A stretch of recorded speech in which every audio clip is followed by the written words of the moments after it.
Welcome to the Heat versus the World podcast. And now, stand up and make some noise for your host, Joel Jacob.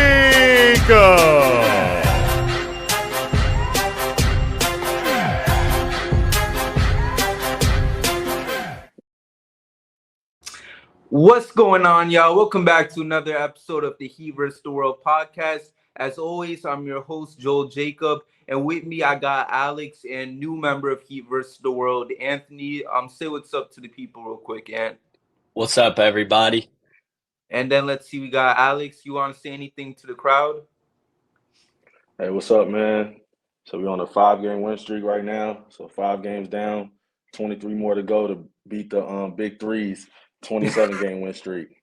I was wondering why you had 23 more to go below your thing. So now that I've seen that, it all makes sense now. But yes, sir, we're here. And after last pod, we had last pod and then Biscayne breakdown. We were kind of trying to make sense of everything. Well, the Heat won in our last pod, so not too much. But y'all know how it was. These last couple of weeks, there was a lot of stress within Heat Nation because we went out, we lost 4 straight games, and obviously nobody was feeling good after that loss to Brooklyn. But then we bounced back against Los Angeles, and then we go on the road. We're currently on a 4-game road trip, but we won 3 of the 4 games. So here we are.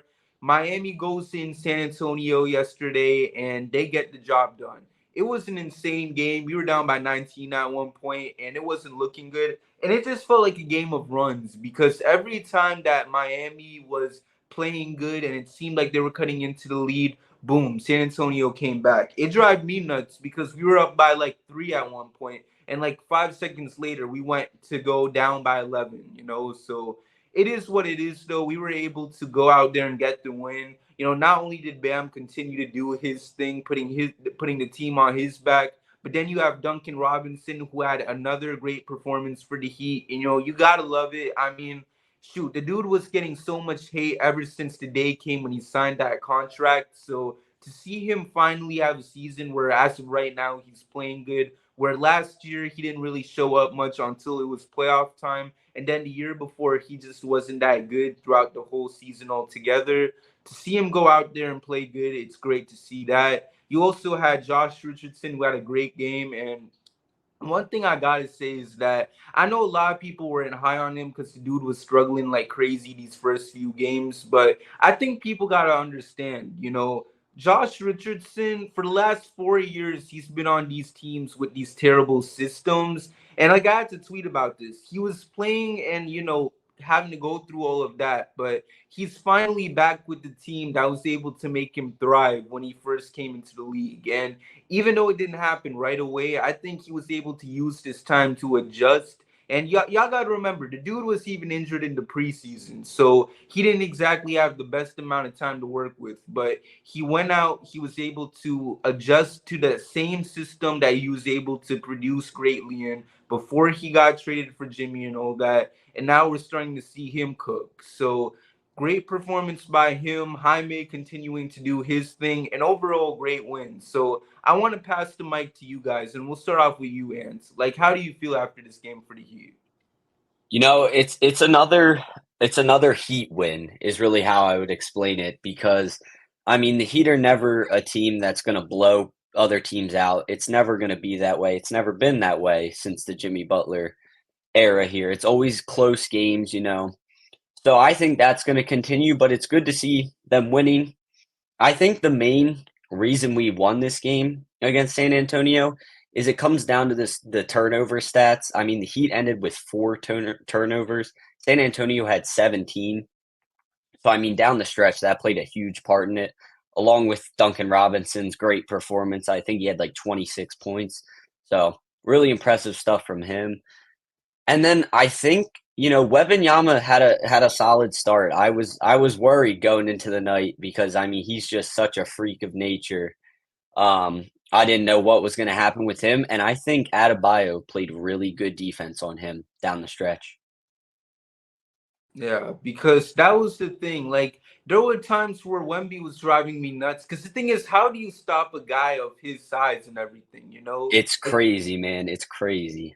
everything just came so easy to him when you look at some of the dunks he got, some of the looks he had, and everything. And it's so hard even for a guy who we consider as a great defender in Bam to go out there and try to stop him. Because yeah, like he might be our defensive player of the year always, but how do you stop a guy of this nature? And I mean, the only thing we got going for us right now is the fact that he's still a rookie, he's still inexperienced, but I'm telling you, like, Victor is definitely going to be a problem down the line, because especially with San Antonio, like if they can just develop him right, which I'm sure they will.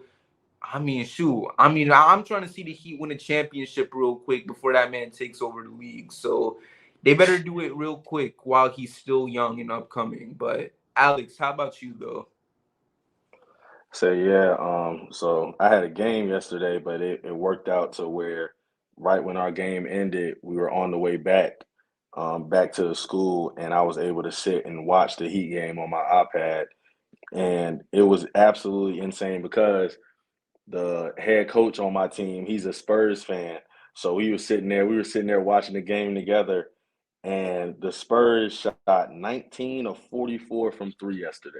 Like it was like every time somebody let the ball go from three, it went in, and it was rough to start, but like we said, man, Duncan had a great game yesterday. He had 26, 5 boards, 4 assists, which is it's crazy. Now he's putting the ball on the floor, and I tweeted it yesterday during the game. I was like, "Yo, Duncan, if you've seen his Sioux Falls highlights, I was like, Duncan is playing right now with the Heat like he did with Sioux Falls."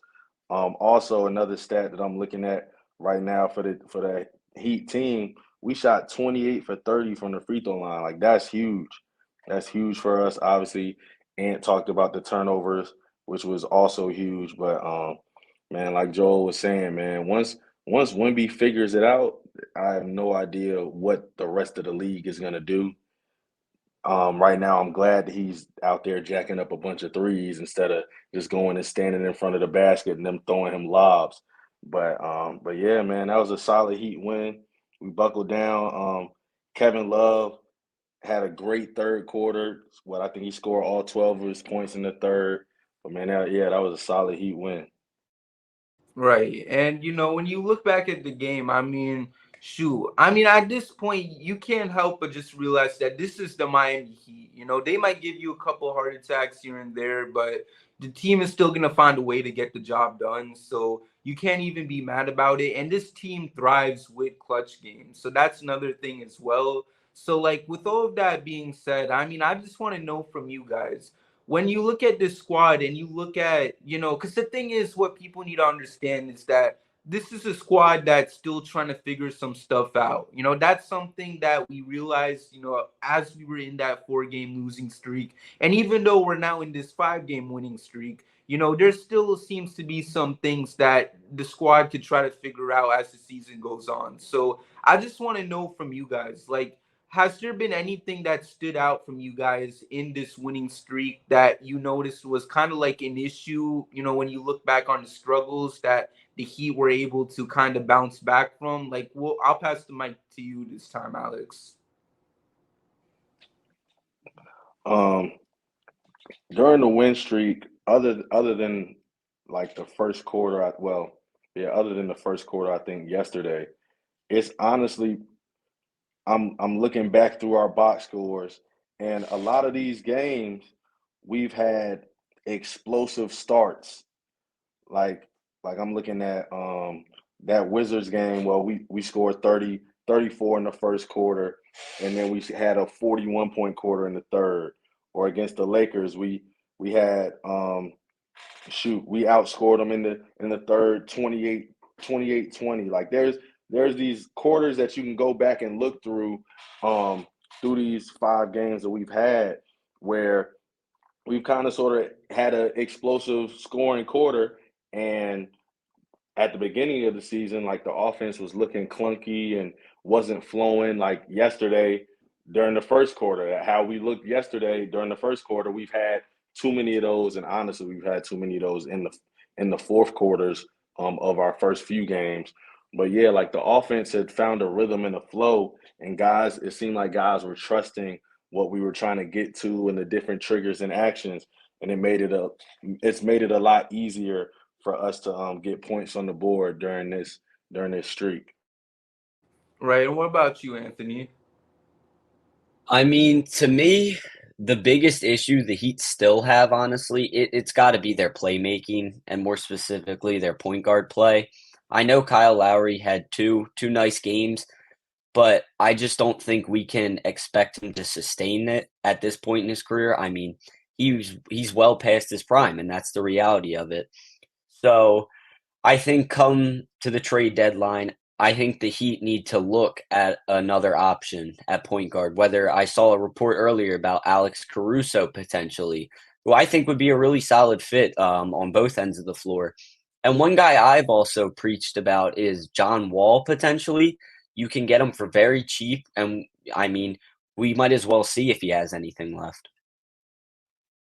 Right. And like, to add on to that, I mean, you have Kyle Lowry, and the thing is, I know like the game before the Spurs when he almost had a triple. Well, no, was it that game specifically? Because I know he played good, but I think it was the game before he almost had the triple double, I believe, It was the right? game before the Spurs game, yeah. Right. So, he's been playing good, but as you mentioned, Ant, like you can't expect him to continue playing at a high level, especially at this age. And, God forbid it, but I mean, last night it was simply because of the fact that it was the second night of a back to back. But, you can't rely on him to be healthy either. So you have to think that there might be a stretch where maybe he pulls a hamstring or something. And before you know it, he might be out for a week or so, and it will put Miami in a tough situation where maybe you have to go to a guy like a Drew Smith or someone. And I know not a lot of Heat fans want to hear that man's name. He did low-key have an okay game yesterday, so he's free from the slander for now at least. But I mean, when you look at it, the Heat just don't have much depth in that point guard rotation. So if you can go out and get like a Alex Caruso or whoever else is out there, I mean, by all means, you have to go out there and get it done, because at the end of the day, like we just mentioned, you don't know what's going to be the case for Kyle, whether if it's the health or whether if he goes out there and continues to have stinkers here and there. Like he will have good games like the one he had recently. I know he will, like here and there, but it's not something you can just rely on consistently. And I want to know from you, Alex, like is there anything you want to add on when you look at this current situation with our point guard rotation? I think Ant did a great job of talking about the fact that that is the position of need for us. And I mean, obviously, I don't want to go back and open up this wound, but the Heat, we put all our eggs in the Damian Lillard basket. So they didn't go out and look to get or look to add a point guard because everybody, well, Heat Twitter thought it was signed, sealed, delivered. We didn't know behind the scenes that the Blazers and the man who shall not be named was not talking to the Heat. And so, like I said, when we put our eggs in that Damian Lillard basket, and there was talks about us signing this guy or signing that guy to be Dame's backup, and we got left with egg on our face and Kyle Lowry as the only point guard, and then we went into camp with people talking about giving Jamari Bouye a standard contract because he could score, and Kendrick Nunn trying to come back. Like we were down bad. So, like Ant said, I mean, Caruso will be a great fit for us. Um, he's a big guard, can defend really well, shoots the ball pretty well. Obviously, the Bulls look like a dumpster fire right now, so we'll see what happens with them. I've always been a John Wall fan, so I totally understand that possibility of looking at him for cheap. But yeah, Drew Smith, I'm not gonna lie, I was one of those who was dreading Drew Smith minutes, but he's growing on me. Like he's tenacious defensively. He got good size. Yesterday in 27 minutes, he had 12, 4, and 3. So I mean, he's doing his job, But yeah, like if there is an opportunity going towards the trade deadline for us to upgrade at that point guard spot, I mean, we definitely should take it. Right. So, overall, you guys brought up some great points, and hopefully the Heat can continue to try to go out there and make some moves to improve this team because, I think we can all agree that this team definitely has the potential to maybe go far again.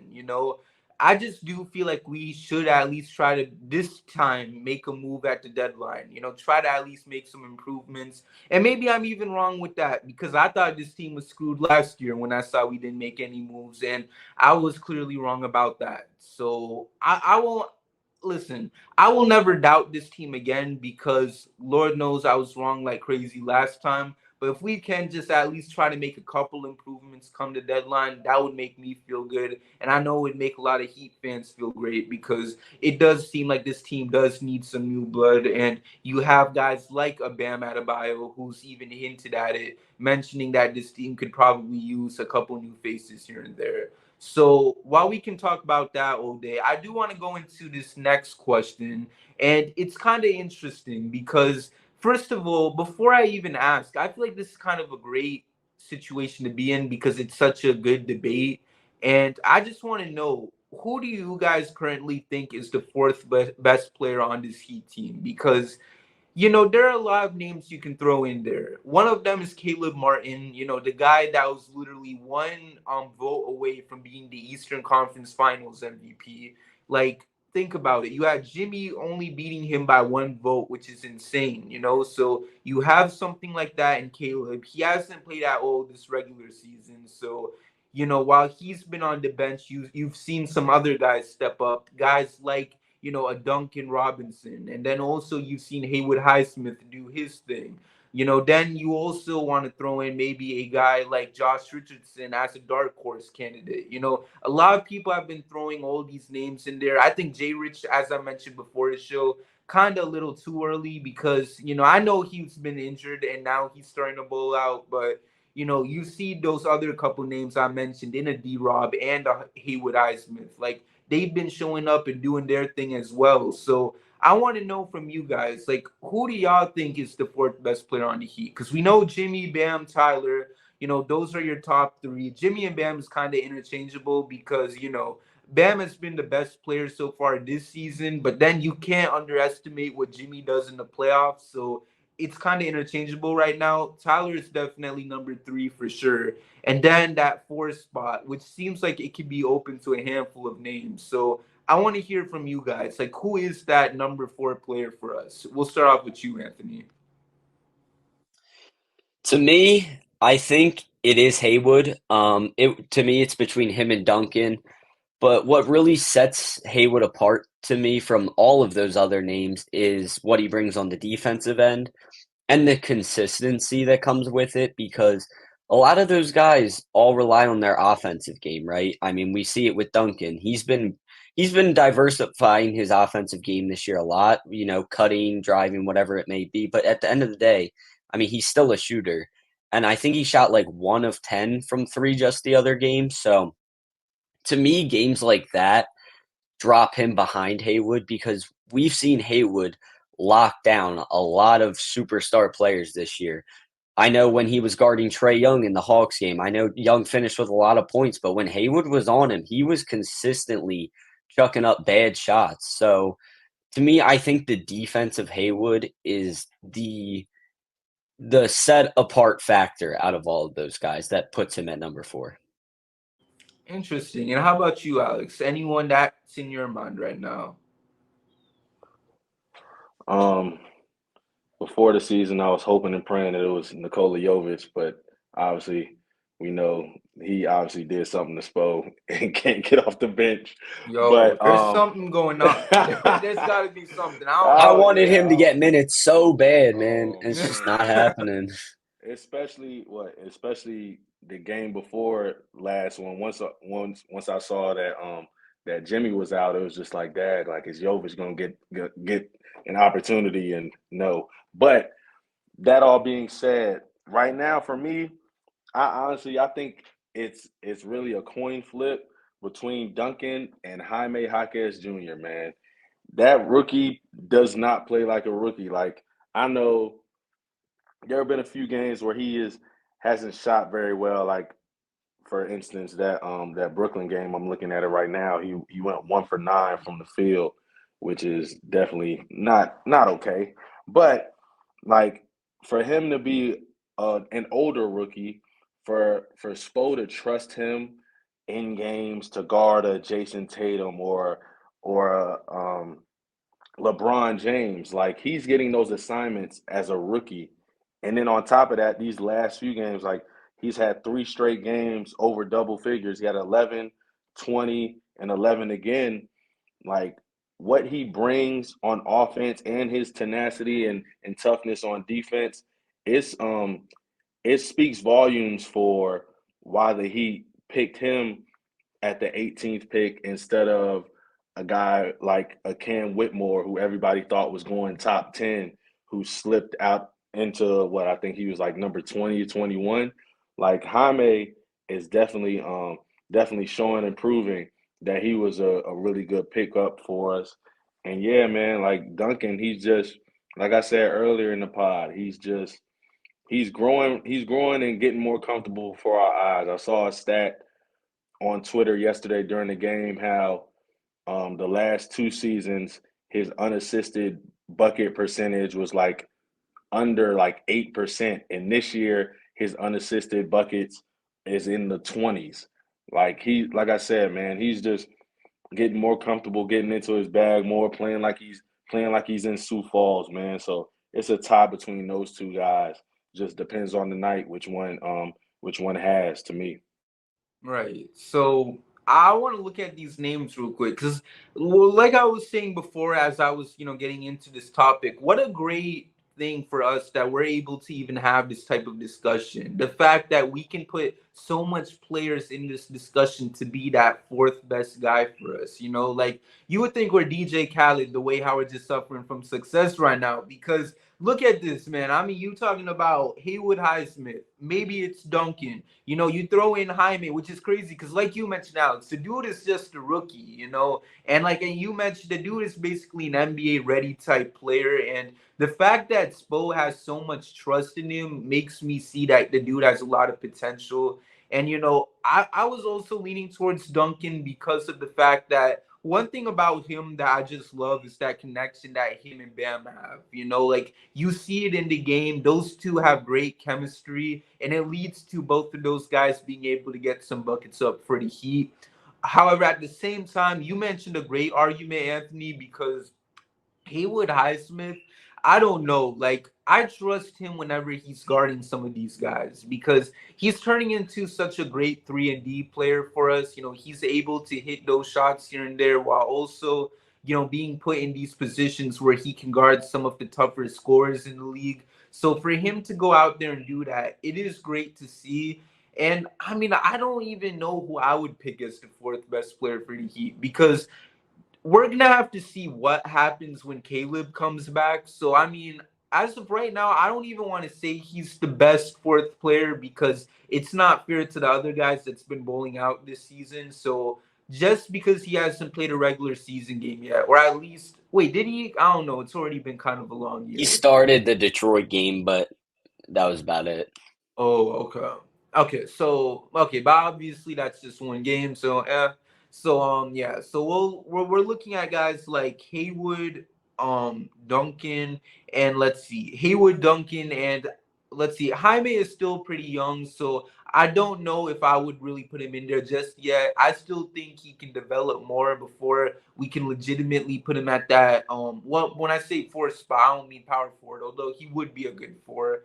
But being at the number 4 spot as the best player on the squad. So for me right now, it is between Duncan and Haywood Highsmith at least, because it seems like both of those guys have shown up for the Heat when it really matters the most. And I just want to know, like, is there anything any of you guys want to add in there, as we look into this type of discussion? Like, anything I want to throw in? I think Alex made a great point about Jaime Jaquez. to me, he's probably number 6 right now just because he is still so young behind Duncan and Haywood. But I mean, just the confidence he plays with as a rookie. And it's weird to think about that he's a rookie because he is 23. I mean, Yeah. Jovic is what, almost 2 years younger than him. So Hmm. that's always something weird to me to think about. But for him to be an NBA rookie and play with the kind of confidence he is on the offensive end is really impressive. Right. And I want to know, like, Alex, is there anything that you think of specifically when you look at, like, perhaps a Haywood Highsmith being at that number 4 spot? Because I don't know, it Um, does seem really close between Duncan and Haywood if you think about it. say like Anthony was talking about, man. Haywood Haywood's growth from last year to this year in regards to obviously being able to guard people because we saw that all last year. But now this year being able to knock down shots when he's open and being a threat from there, from the 3-point line more so than he was last year. Like that's huge for us. Obviously coming into the season, I said what I said jokingly about Jovic, but I mean everybody we all would have thought that at this point we would have been talking about how much Caleb Martin was helping us out coming off the bench or doing whatever role that Spo had for him. And what I think he's only played in like one game we said. And so it's it's honestly it's a good place to be where we have this conversation where we really can look at multiple guys on our team at this moment and say, yo, Haywood is the fourth. Nah, Duncan is the fourth best player. Nah, shoot, it might be Jaime who's a rookie. Like it's a good place to be in. Exactly. And you got my bird chirping right now over here because even he agrees with you. And it's just like we already mentioned, it's a great conversation to have. And don't mind my bird because he's getting a little too excited right now. It's just overall a great conversation to have, and it shows you how good this team is. The fact that we have so much guys you can put into this discussion. And while we can, discuss something like this all day, because like I said, there's so much good points that can be made for a guy like a Duncan Robinson and like a Haywood Highsmith. But I want to now dive into and something else real quick.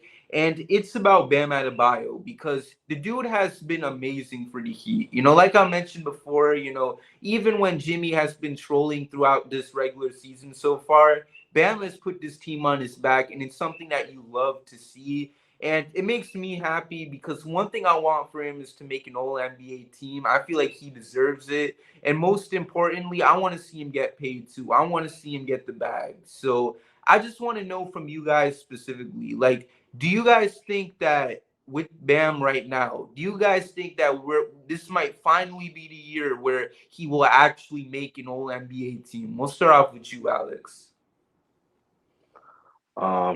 It's looking like it. I mean, the guy, he's so much more confident on the offensive end, which is something that we've been looking for as Heat fans for years, like just wanting Bam to be way more aggressive. And right now, I mean, he's obviously, like you said, Jimmy's been trolling this whole entire season so far. And I mean, Tyler's been out what 3 games, but with all that being said, like Bam is our leading scorer right now. Like he's averaging 23.2, which is just a little bit over Tyler, I think, at this moment. And so I definitely think that this is the year where I mean, I know people were talking about like Tyler taking more of the offensive reins, but it's looking like Bam is still being able to be that defensive player of the year type of guy and go down on the offensive end and damn near score at will whenever we need a bucket. So I'm excited to see Bam's continued growth throughout the rest of the season. Right, and it's just the confidence he has in those shots too. I saw last night in those games, in that game against San Antonio. He just put it up there and he was able to hit it here and there. So, I just feel like it's probably gonna be the year. I think he should at least be second. Well, you know what? Definitely probably third team because at the end of the day, you do have guys like Jokic and Embiid. So, at least to see him go out there and get that type of accolade and get his bag, like that's all I want to see for him because you always want to see your guys get their flowers that they deserve. And Anthony, how about you? Answering your initial question about Adebayo making the All NBA team, I think it's a toss up really because I think Embiid and Jokic have those first two teams locked down. I mean, they're just in a tier of their own. And then that third team spot is kind of between Adebayo, Sabonis, Porzingis, maybe even Karl Anthony Towns, who's playing pretty well this year. But, if the season ended today, I would put Bam in that third team. But talking a little bit more about the scoring on the Heat, to me, I mean, I think it's a little misleading that Bam's the leading scorer right now, just because Tyler had 6 points in the game he got injured in, so that kind of tanked his average. But he was averaging 25 before that game, and I do believe that if he was healthy, he deserves to be the number one option on this team's offense. Good point. And I want to now go to our guy K. What's up, man? Hey, what's up, boss? How y'all doing? Sorry about being late, but y'all know I'll be working sometime.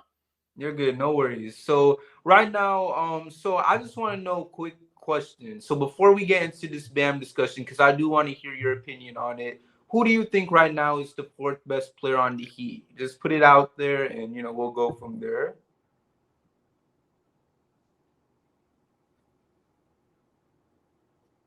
It's an argument. Like the natural reaction, and a lot of people want to go Jaime. However, when you look at what he's done, there are about 4 guys who could step up on any given night and be that fourth guy. What you're talking about, Caleb, when he's healthy, whether you're talking about Kyle Lowry at times from the plays he makes, the verbacity of his shots, the moments of which he hit those shots. Of course, like I said, you have to throw Jaime in there. But then if you look at last night, which I've been screaming off of every rooftop I can, we're recording this on Monday. So by last night, we mean Sunday. If all is all, Duncan Robinson, can very well so be your fourth best player on a regular basis, especially what he's showing. And if you get him the touches, I think I, mentioned it last night. And it was kind of like tongue in cheek, but it was almost like real. It's like, no, we actually got to be thinking Spo, who I like, affectionately call Captain Insano because the man is nuts.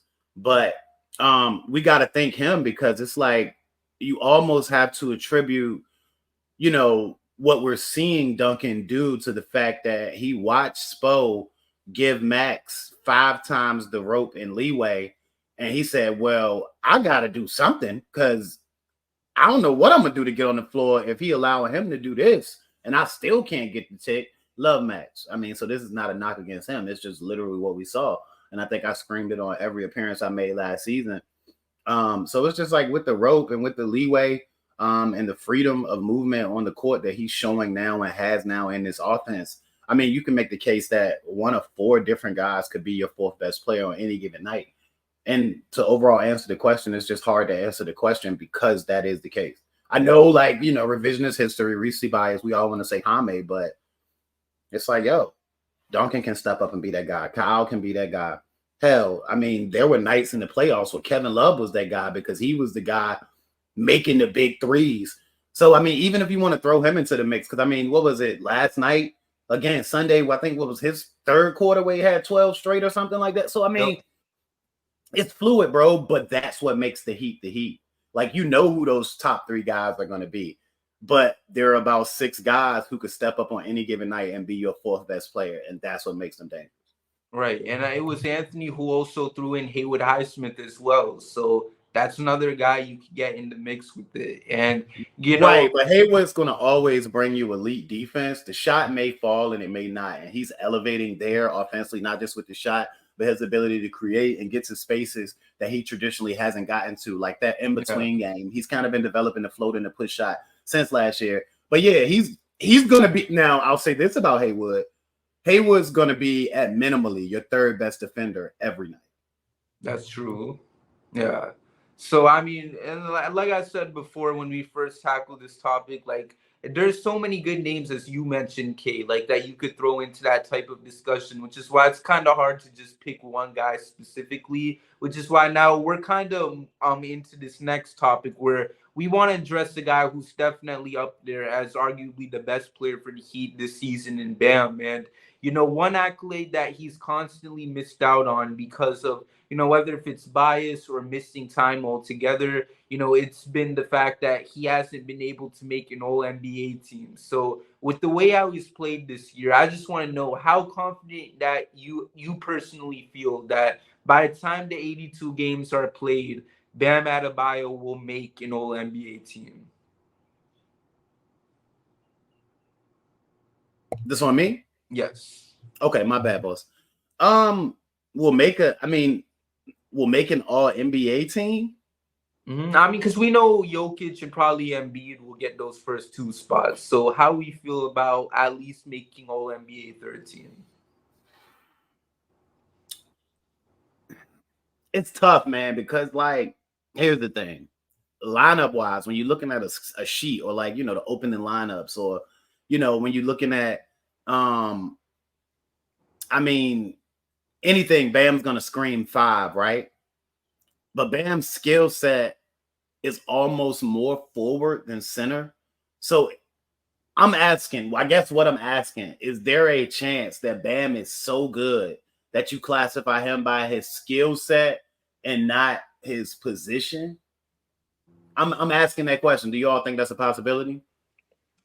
Didn't they change the All NBA teams now to basically be like just either positionless or front court, back court? Like I think Right. I they think they tried. are I like think they might have. positionless. Yeah. Okay, Yeah. I thought it was forward, center, guard. Like no 1, 2, It 3, used 4, to be. 5. Yeah, it used to be. Okay. They So now used it's it just more. front court, back court. I don't even know if it's it is front court, back it court. it might be positionless, to be totally honest. Okay, well, with I'm that gonna try being and find it said, real quick. Because Hold up. then you can maybe put Jokic at like somewhere else. Whether if you want to put him at. wherever it is, it's going to be on first team. All Yeah. I'm saying is that open, that open interpretation of what the game is and what positions are certainly increases the likelihood. I mean, Bam right now is playing at an all NBA level when you consider what he's doing on both sides of the court, which is something that we're going to get to at some point. But with that open, interpretation, no, he has to be 3 at minimum. He's definitely going to make one of the NBA teams at minimum. Right. You can't not keep him on if he continues to play at this level, which I fully expect. Because again, you just met me, Anthony, but you'll come to learn that I'm very explanative. Bam is one of those guys where you're going to have to consider what he does on both sides of the ball when you're considering his overall awards. Like Bam is a guy, you're going to include his defense in his MVP case. You know what I'm saying? But even with that, what I've been asking for was not aggressiveness, and I changed my wording last year, and you guys know that I changed it to assertiveness, because what you have to look like is that you want to engage, even if that doesn't mean taking a shot.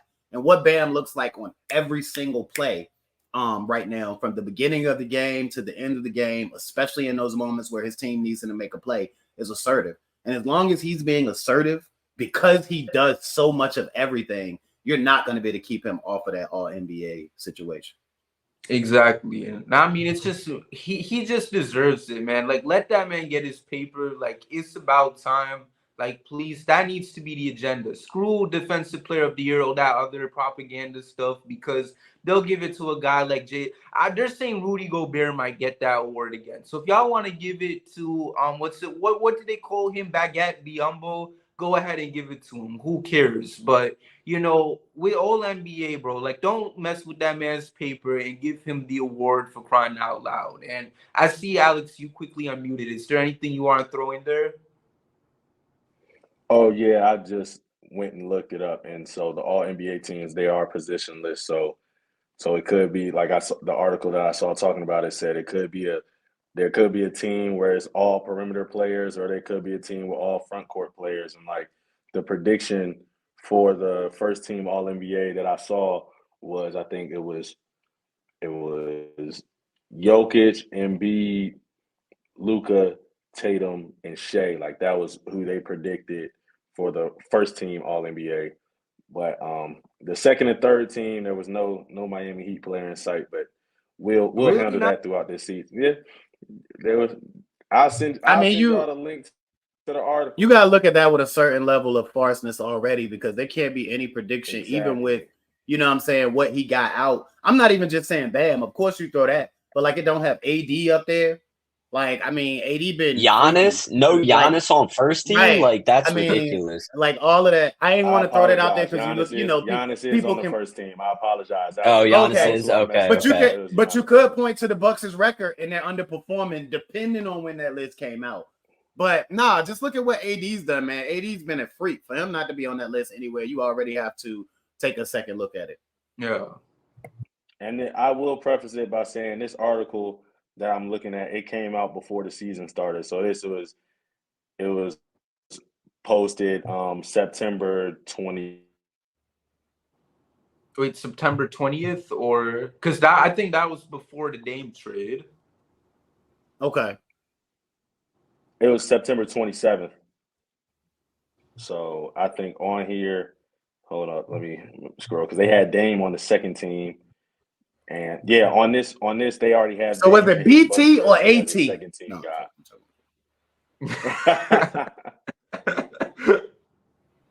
Yo, but I mean, yeah. I mean, like I said, I feel like it's gonna be his year. Hopefully it is, because I just want to see our guys get their accolades, like just point blank, period. And before we get into this final topic, I just want to know, is there anything I want to throw out there before we talk about this Heat game against the Hornets?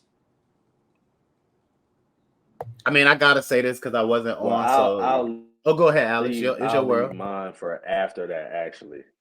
I wasn't on before that, which is my fault. Alex.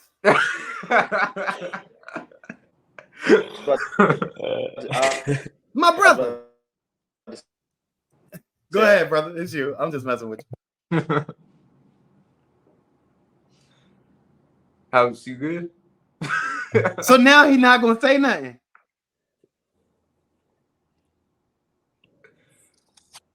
Well, I tell you, we gotta get slower here to work this thing out. It's a lagger.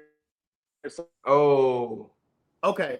I tell you what. Well, I'm gonna go ahead and get my little spew out. I just wanted to mention, because I wasn't here earlier, and again, forgive me for that. But when you look at these last two games, it shows this Miami Heat team's grit early, man. Starting off the season the way that they did, but not only going into that Hawks game like severely shorthanded. When you look at not having Jimmy, not having Tyler, but then on the second half of a back-to-back, also not having Kyle, who was absolutely highlighted and, just illuminated his importance to this team so far this season. You're so elated because this team hasn't played a game at beyond 75%. Mm-hmm. Altogether. They haven't played a single game beyond 75% as a unit. And I'm not speaking specifically health because everybody's dealing with injuries. I'm just thinking in the grand scheme of it all, when you think about what 100%, or let's just say 98% of their roster will look like, during winning time later in the season and as the playoffs roll around, they haven't deployed a 75% plus unit all season. And we've already seen like them show that ability to overcome adversity, win games they shouldn't win, make big comebacks. Like, oh, it's special. It's going to be special, man. I mean, because Bam is arrived. Come on, bro. Talk to me.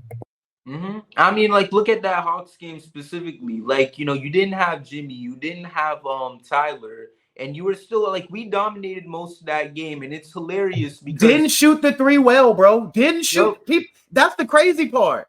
Like, they did not shoot the three that well. They just made a bunch of other shots. And you know what I'm saying? Grinded out. Good offense. I mean, yeah, like the fact that, and you had the Hawks, I don't know what the hell their PR team was thinking of when they came up with that, but y'all probably seen that little OnlyFans video they did. But for the Heat to come out there and then bend them over a few days later, and I ain't gonna say nothing more after that. Joe, there are kids. There are kids out there, Joe. There are kids that listen to the program. I'm just saying, like, for them to bend them over. Well, I ain't gonna say you did not have to say Dwight Howard went Different back to his hometown team terminology and here, took Joel. over the Come on, admin. man. Come You did on, not have man. to say that, Joel. I know what you were saying. Uncalled for. Jesus, just like unbelitterated shots at Dwight. Wow, I mean, like, Joe. I'm just saying, wow. jokes be writing themselves. Like, you can't just make a OnlyFans reference like that and then get Get blown out by 15. Yeah. I was waiting on the Zion trade when they said OnlyFans. Wait a minute, hold on now. Is Zion going to Atlanta?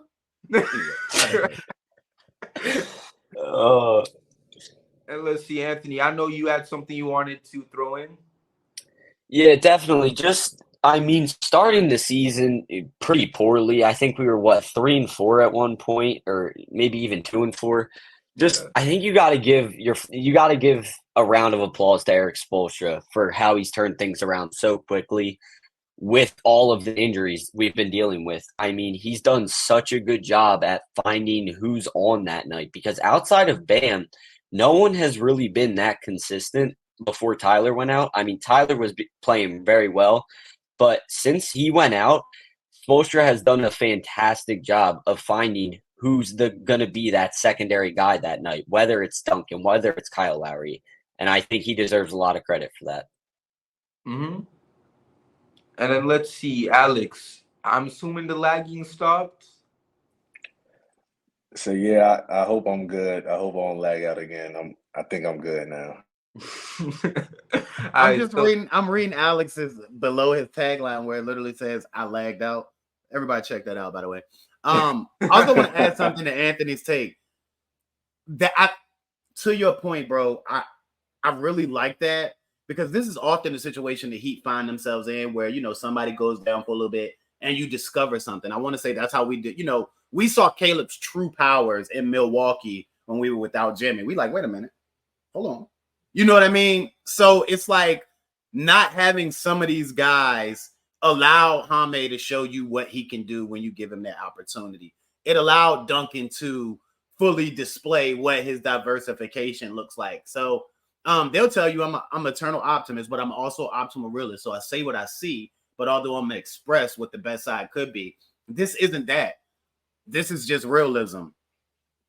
This has allowed other guys, whether you look at Drew Smith. I mean, wait a minute. Let's put a pin right there.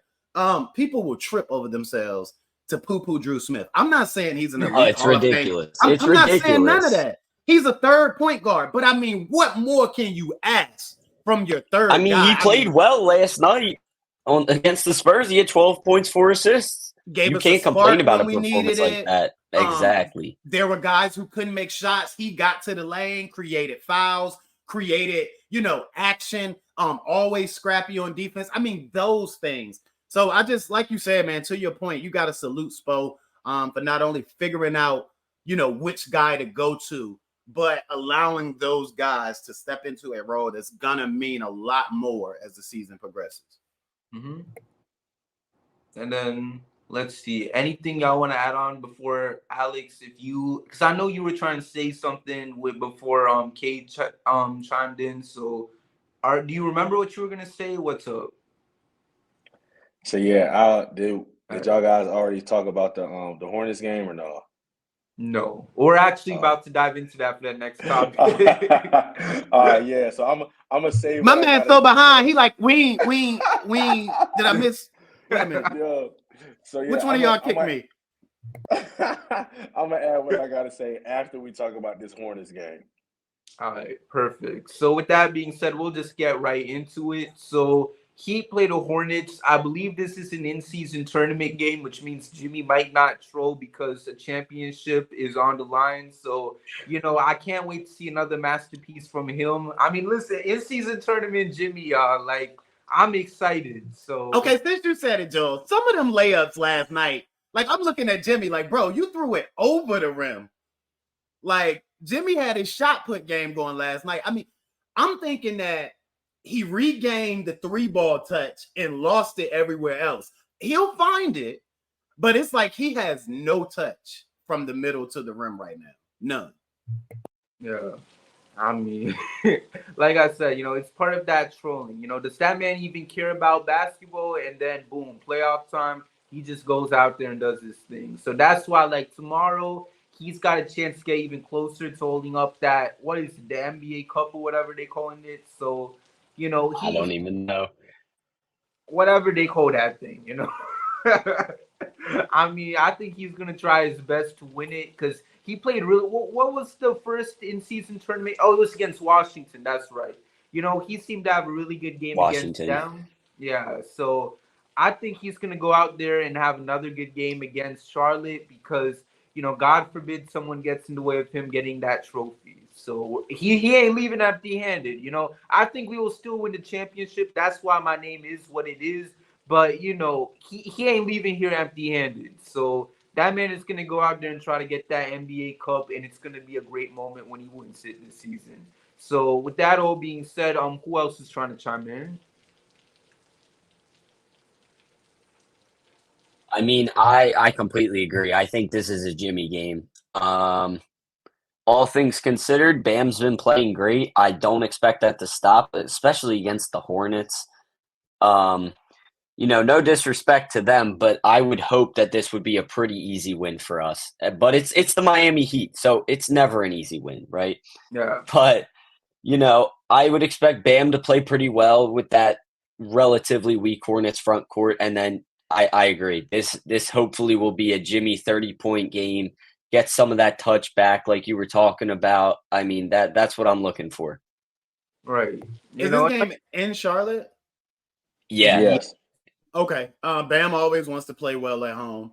Yeah. You mentioned the Hornets' young front court. They do have length and size, though. I respect what Richards can do on the boards and from a shot contestant perspective. Williams is Williams. PJ's undersized, though, so he always owns PJ, fortunately for us. You know what I mean? But that's my thing with the Hornets. When it comes to the Hornets and the Wizards, bro, for some reason, and it's that whole division thing, I throw the records out the window because those games are always tricky. Like, it might not happen.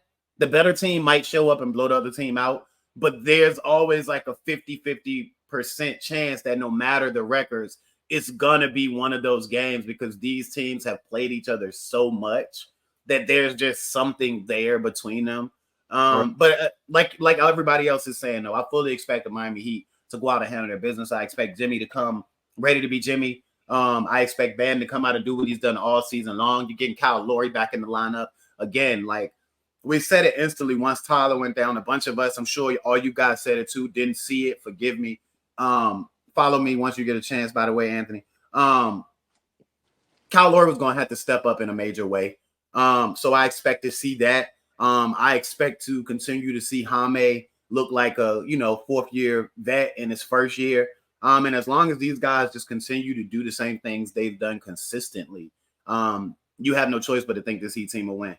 Because it's not about, of course, you want shots to fall and whatever, but it's not even about that, bro. If they're running their stuff, if they're moving, if they're letting their rock move and playing like Miami Heat defense, like they've been playing across these last 3-4 games or so, more often than they haven't, they got a shot against anybody, and that definitely means in the Hornets in-season tournament game. Go get that cup, Jimmy. Go get it. Go get it. Yo, and especially y'all mentioned Bam having a good game too. I mean, his alleged girlfriend just won the WNBA Finals MVP. So if you can go out there and bring some more hardware into that house, are you buying into that, Joe? Talk about it. I mean, I want to know, what do we think? Do we think there's any validity to that? I mean, because Bam got sauce right now, but dude, he got sauce right now. Like this, I mean, because it does seem like there is something there. I mean, I won't get into it too much, but some folks say that she's just, chilling at the games and stuff. She's trying to keep a low profile, which is why you never see her like sitting courtside or whatever, or like posting stuff on her social. It's crazy. He's talking about this in the middle of Heat versus Hornets, but I mean, one thing that's the score I want to see. That's the score I'm talking about. Yeah, because I mean, I don't know. I mean, like, one thing I'll say, someone said she was at a game and she was hanging out with Bam's mom. So take that whatever info you will. But Hey, if you were Mama Adebayo, it's some going on. yeah, because you know Bam love his mama. So Oh, Bam love himself. Man. Yeah, so if you cool with Bam's mom, you definitely cool with Bam. So yeah. Let's see. But aside from all of that, Alex, how about you? Not about the Bam and Asia thing, but about this game. I definitely think that the Heat should get the dub. But like Kay was saying, man, like these games between division rivals, if we could say that, it always can get a little tricky. Um, the Charlotte Hornets have Hall of Fame random scrub Heat killer Ish Smith, who has definitely given me nightmares in the past. So hopefully,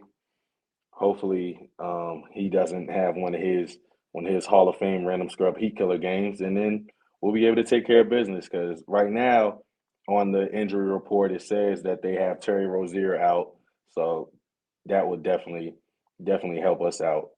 Huge So blow. yeah, I'm definitely expecting that the Heat go ahead and take care of business. Yeah, and at least Mason Plumlee is gone. I just gotta mention that, so he can go out with the Clippers, man. Chill out, bro. Chill out. But you also have to give this. You also have to give this some merit, though. And of course, all of us think hoops, so we probably thought this. With Terry going down, that has given LaMelo more rock rain, and you saw it instantly. The game after Terry went down, LaMelo had arguably his best game in probably 30 games going back to last season. So, is that worse for us with LaMelo getting active? You know what I mean? Now we want to play with pace, so that might be greater for us, well, better for us, because he's gonna get up and down. It's just you have to ask yourself that. But I'm right along with Alex, though. I mean, they don't have as many shot makers on the floor. Gordon Hayward is having a decent year. You got to include that.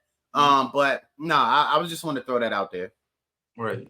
So overall, I think the expectation is that the Heat should get this win. Before we close out this pod, is there anything you guys want to mention before we call it an episode? Yes, sir. Yes, sir. So finally, I hope, like I said, I hope I'm not lagging. But with how well, I guess, I mean, Haywood can probably be put in that in this category with how well Haywood is playing, with how well Duncan is playing, and honestly with how well Jaime Jaquez Jr. is playing. With Caleb Martin being on a 1-year deal, how expendable does this make him? Why are we doing this at the end, bro? Oh my god. Oh man. I'm sorry, I just been thinking about it, bro. Because we can really have a legit discussion about it. I don't know. Let me plug my computer in. We can come back to this. We can table that and we can come back to it. I just had to get that out there in the atmosphere. I mean, I'll just make my answer short. Whatever we could get for him. I mean, shoot, you could get like a good piece in return from like a guy that could help this team win a championship this year. I mean, you're not gonna get maybe a star with just Caleb, but if you could get like a good role player in return for him, because like we mentioned before, there are a lot of good players out there that's already looking like the fourth best guy for this Heat team right now, and that was the spot that we were anticipating Caleb to hold. So even with the injuries and stuff, we're 6-4 right now, and we're still doing our thing. So you'll have to see how much value he'll have, especially once he goes out there and does his thing. And shoot, whatever you could get. That's all I got to say about that. My opinion on it, I think we just gotta wait and see. I want to see him come back and get some minutes before I make any decisions. But if he comes back and he's relatively similar to how he was last year, I think if the right opportunity presents itself, why not? Why not change things up, see if it helps? Yeah. Well. I knew somebody was going to ask me this question today. I felt it. It was all up in here. It was all up in here. Listen, man. Y'all know me. I'm not about making moves for the sake of making moves. I get it. There's a lot of talk about Caleb's tools being redundant with the emergence of Haywood and Hame. No, you can never have enough 3-and-D wings, bro. Not in this league. Mm-hmm. And their skill sets are similar, but neither of those guys offer that top end. What the did I just see that Caleb offers? And there's value there. I feel good about Hame 1 through 5. I feel great about Hame 2 through 4. I feel amazing about Caleb 1 through 3. Like, there are slight differences that separate them, even though they're all the same. I'm going to go further. Everybody's talking about Caruso. Mm-hmm. Aren't you being a bit redundant? And in fact, aren't you shooting yourself in the foot? Because while you could make a case that Caruso's a little better than Caleb on defense, the drop-off of what you're losing everywhere else makes up for that difference in defense for me. So unless there's a surefire situation, if there's a better deal, you always improve your team. But unless there's a surefire situation, and no situation is ever surefire, but I mean as close to knowing as surefire as you can get, why move a guy who not only has stepped up for you in the biggest moments, not only has been the conference finals MVP for you, not only has played his butt off while being underpaid. Not our, we won. That's not our business that you was underpaid. But I'm just saying, like, what are we doing? Right. Is there anyone that wants to add on to? Because like I said, man, this is a good convo to have in like another episode. I was anticipating this bomb to drop like right when we was about to close. Leave it to Alex. I mean, Alex, he's the guy with no picture today. It's always the guy with no picture that bring on the drama. Like, it's usually Dean, but right. Today, because last part it was Dean and George acting up.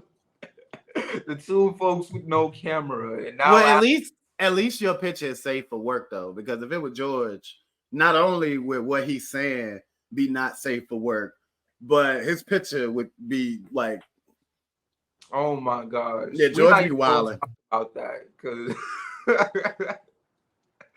I mean, so we talked about a lot today. Is there anything else y'all want to throw out, assuming that's not going to take a whole episode to discuss about it?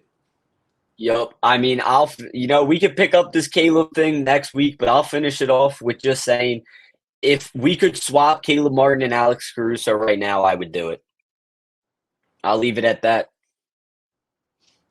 I'll wait till next week. I'll wait till next week. You got to wait till next week, and I'll explain why then. I'll explain why then. I got to make sure I'm here for that pod. We'll put a previously on Heat versus the World, and then we'll put that one clip right there. There you go. Into it. So, yeah, I mean, I feel like, so does anyone else got anything else, or are we good to go to head out? The hourglass of our lives. This is As the World Turns. No, I'm joking. I'm done. I'm good, man. I'm good. Man. So this was a funny episode, man. I can't lie. We talked about a little too much, but thank y'all so much for tuning in, though, and much shout outs to all of our guys for hopping in. Anthony, because I was gonna ask you this before the show. Can you just quickly say your Twitter handle just so I know how to pronounce that last name? Yeah, man. It's just Anthony Passy. Just first half of my last name. Got you. All right. So make sure to follow Anthony on Twitter at Anthony Passy. Make sure to follow Alex on Twitter at _CoachLewis1. Make sure to follow K on Twitter at K_said_K. Make sure to follow me on Twitter at JoelKJacob_. And make sure to follow Heat vs. the World on all platforms at HVTW Podcast. Got a lot of things headed y'all way real soon, so make sure y'all check it out. And yeah, I mean, it's going to be a fun season. We're on a 5-game winning streak. Hopefully, we can keep it going the next time we go on another episode, whether if it's Biscayne Breakdown or a Heat vs. the World show. We'll wait and see. But until then, y'all, is there anything y'all want to say? Any final words? Let's get a win tomorrow. Ditto. Leave it at that. Yes, sir. All right. So with that being said, thank y'all for tuning in to the Heat vs. the World podcast. Until next time, hit my music because we out. Thank you for listening, and we'll see you next time with a brand new episode of the Heat vs. the World podcast.